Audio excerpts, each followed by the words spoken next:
2025 जो एक साल से उसमें करंट अफेयर्स बना देते हैं।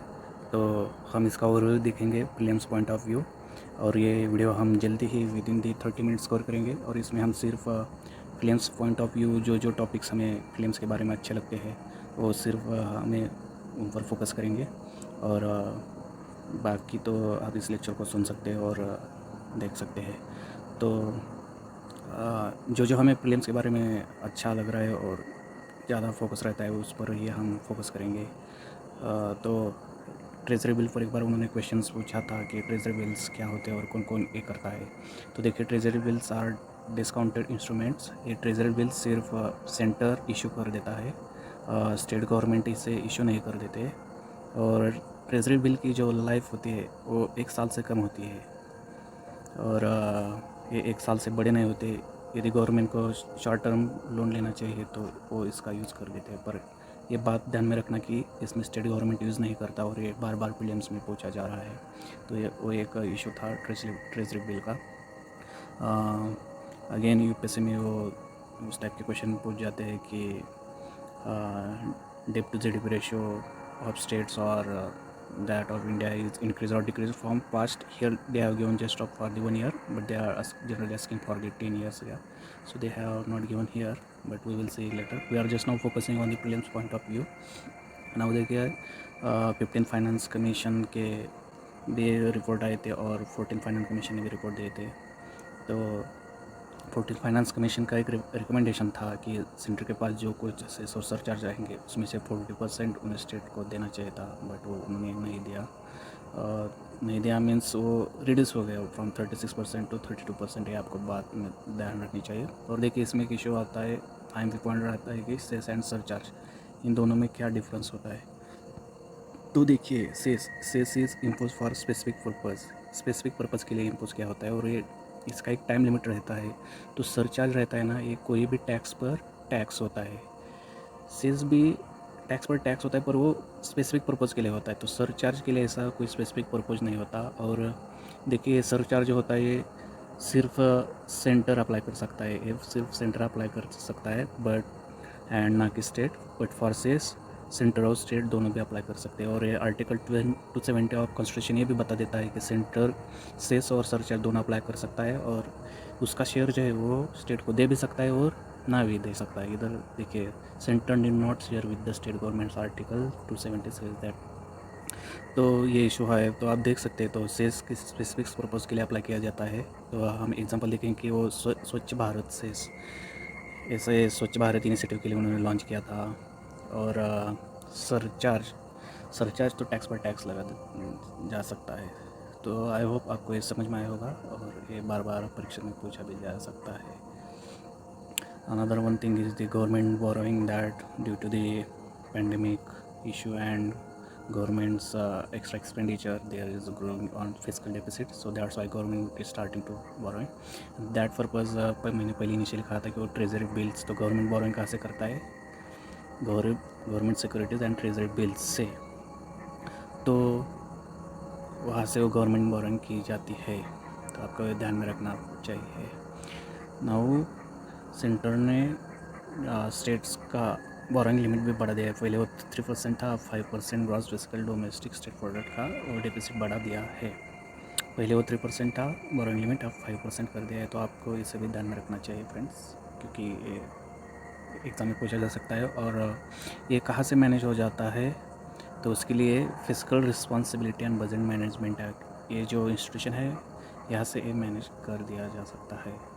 तो ये fiscal responsibility and budget management act centre के लिए है, और स्टेट के लिए उनका ही ओन का स्वयं का fiscal responsibility and budget management act for state भी है।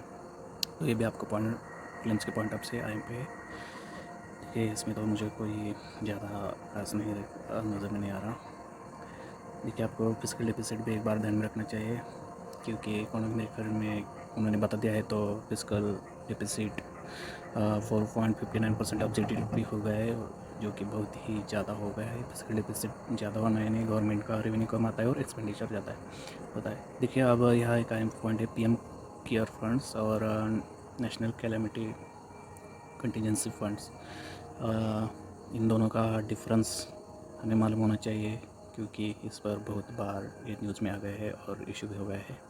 तो नेशनल डिज़ास्टर रेजिलेंट फंड का ही अनदर नाम उन्होंने नेशनल कैलेमिटी कंटिजेंसी फंड ऐसा किया है। तो देखिए इसमें इशू क्या हुआ है कि सुप्रीम कोर्ट मीन्स कोई मीन्स एनजीओ थे कुछ, उन्होंने कहा कि जो पीएम केयर फंड में जो कुछ भी मनी शिल्लक बचा है उसे नेशनल डिज़ास्टर रिलीफ फंड में ट्रांसफ़र किया जाए, पर सुप्रीम कोर्ट ने ऐसा कहने को मना किया है। एंड कि उसका उन्होंने रीज़न भी दिया है कि PM care does not reserve any government support and also it's not required CAG audit is also not required. No institution and individual can be prohibited to make contribution to PM Care funds as it is voluntary. So that's why they have said that SC refused to direct the transfer of funds from PM Care funds to National Disaster Relief Fund. तो देखिए PM Care funds 2020 में establish किया था, बल्कि national disaster relief funds 2005 में establish किया था। ये PM केयर फंड्स किसके लिए? तो ये फॉर कोई भी डिज़ास्टर हो या असिस्टेंस हो, not for disaster but for relief and assistance of any kind. कोई भी हेल्प चाहिए, मीन्स हेल्प चाहिए, हेल्थ केयर के सिस्टम, फार्मास्यूटिकल और दूसरे कोई फाइनेंशियल असिस्टेंस हो तो उसके लिए होता है।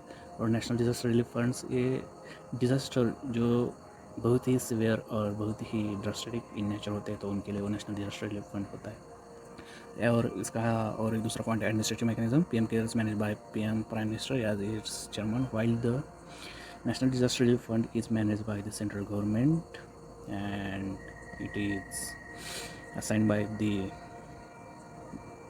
Department of Agriculture and Cooperation under the Ministry of Agriculture and Farmer Welfare. हेयर का इसका पीएम केयर फंड का जो कंट्रीब्यूशन होता है वो वॉलंटरी कंट्रीब्यूशन होता है, और यहाँ जो नेशनल डिजास्टर रिलीफ फंड का कंट्रीब्यूशन होता है वो सेस और सरचार्जेस और टैक्सेस के बेसिस पे आ जाता है। नेशनल डिजास्टर रिलीफ फंड के लिए कैग ऑडिट नेसेसरी होता है, ये बात ध्यान में रखिए आप, क्योंकि बहुत टाइम पे, और पीएम केयर फंड के लिए नहीं होता है। Now we will see the some claims basic points that direct taxes, उसमें भी दो टाइप है, वो progressive tax and regressive tax. Progressive tax वो ऐसा ये होता है जब कोई पर्सन का इनकम बढ़ जाता है तो ये भी टैक्स बढ़ जाता है, और रिग्रेसिव टैक्स होता है वो सेम रह जाता है। तो हम देखेंगे इसमें वैसा कुछ नहीं, इसमें सिर्फ टैक्स के स्लैब बना है और इसका टैक्स का कोई अपील करना हो तो इसका लिमिट दिया है, पर प्रीलिम्स पॉइंट ऑफ के लिए ऐसा इतना कुछ नहीं है। और हम और देखेंगे प्रीलिम्स पॉइंट ऑफ के लिए क्या क्या है। देखिए पहले इक्वलाइजेशन टैक्स और डिजिटल सर्विस टैक्स इंडिया में ज़्यादातर इसके बारे में ज़्यादातर रूल नहीं होते, पर अब India adopted 2% digital service tax in 2020 and it's only for the non resident companies और ना कि इंडियन कंपनीज की है, और it's covers online sales of good services और and at the person in India. तो आप इसमें कॉमर्स कंपनी भी ऐड है, पर वो नॉन रेजिडेंट्स वाले होनी चाहिए, तो इस पर भी आप देना चाहिए। और ये भी बात है, आप ध्यान में रखिए, जीएसटी इसको 3 इयर्स कंप्लीट हो गए, ये कॉन्स्टिट्यूशन के आपको पता होना चाहिए कि ये कॉन्स्टिट्यूशन के 279 आर्टिकल में इम्प्लीमेंट किया था। 2017 में एक हिस्टोरिक और बिगेस्ट इनडायरेक्ट टैक्स रिफॉर्म है। आप ध्यान में रखिएगा, GST is the indirect tax and not the direct tax, और इसके 4 स्लैब बना दिए गए हैं, 5%, 12%, 18% एंड 28%। और इन स्लैब के अंदर स्टेट के सभी टैक्सेस इसके अंदर ही लगा दिए, और उसके पहले तो अलग अलग टैक्स रूल थे, इनडायरेक्ट टैक्स रूल। और जीएसटी जो है कॉन्स्टिट्यूशनल बॉडीज़ है, तो आपको इसके बारे में ध्यान रखना चाहिए, और it is chaired by the Indian finance minister. तो आपको ये भी ध्यान रखना चाहिए ना। वो आगे भी ये इशू आ गया था कि due to corona virus pandemics GST compensation से इशू हो गया था। सेंटर ने कहा था कि जब भी कोई स्टेट जीएसटी लागू होने के बाद उनका टारगेटेड 14% रेवेन्यू जनरेट नहीं करता तो, और लेस दैन 14% जनरेट होता है तो सेंटर उसे कॉम्पनसेशन पे करेगी, वो भी with in 2 months at the end of year 2 months। But what happened now the centre has not given the payments option and you can see because of this it have very majority power, 1/3 voting power, and since 3/4 is majority required, and because of centre को बहुत ज़्यादा power है तो वो इसमें से amendment कर सकता है, और स्टेट का इसमें लॉस हो रहा है और उन्होंने पे भी नहीं किया, तो सेंटर ने स्टेट के लिए 2 ऑप्शन दिए हैं।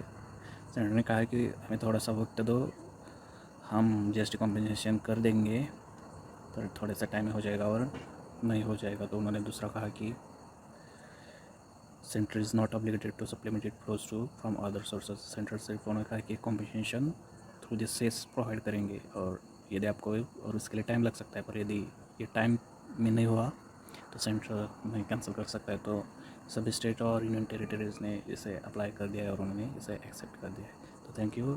हम अगला पार्ट हम नेक्स्ट वीडियो में देखेंगे, और आपको कोई इशू हो और डाउट हो तो आप कमेंट कर सकते हैं। चैनल को शेयर, लाइक, सब्सक्राइब करें। Thank you.